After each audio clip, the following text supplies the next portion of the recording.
And I said, by far, my favorite event is the one at the front, Craft Hockey Bill. I think it's the greatest grassroots promotion that has been done in sports. It has run for over 18 years, 101 communities served, and ultimately about $5.5 million spent. And when you think about when rinks were built in Canada, 1967, 69, getting old, getting dilapidated, but they act as these community hubs where they come together, not just for hockey, but to gather as communities. And our ability to kind of lean into that, refurbish these with a $250,000 donation, and bring in new lights, and bring in new dashers.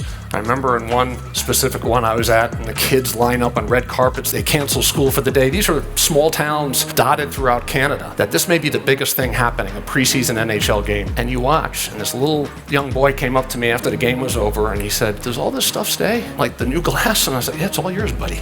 That's the legacy of this program. And it's powerful. How do we lower the barriers to entry to the sport of hockey? Give more kids access to it. Don't make it you're signing up as parents for 8 months. Just give them a little taster. If they like it, they have a superior experience there, young boy, young girl, we can get them on the escalator and going up. Future goals, using science, technology, engineering, and math, having a school curriculum that talks to young boys and girls about what are the jobs for the future. How do you get involved in becoming an analytics person? How do you code?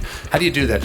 And again, it's a 6th grade module, but it starts to use the sport of hockey, the subject matter of science, technology, engineering, and math. There's not enough young girls going into it, right? There's not enough young boys going into it, right? And when you think about where the future is with innovation technology, we need to change that dynamic. So vitally important. We're not doing any of this stuff alone. Working with Justin Bieber and Drew House on our all-star uniforms and stuff like that was a fun, and certainly for his 350 million followers, right? You could pull people in that you would never talk before, from Tate McRae to other influencers. Then Zach Bells and other ones that are really skilled trick that we've been put into EA games and all sorts of things. They touch a very different audience than we can, and it's powerful. And it needs to be authentic. They need to have a love for it. I can't help but think about Chipotle and Chris Brandt, who's a friend, and he talks about like people who are used in commercial need to eat the product. He will not do anything that is not authentic. You either eat Chipotle and he'll test you, or he'll pivot and move beyond. He doesn't care the star player.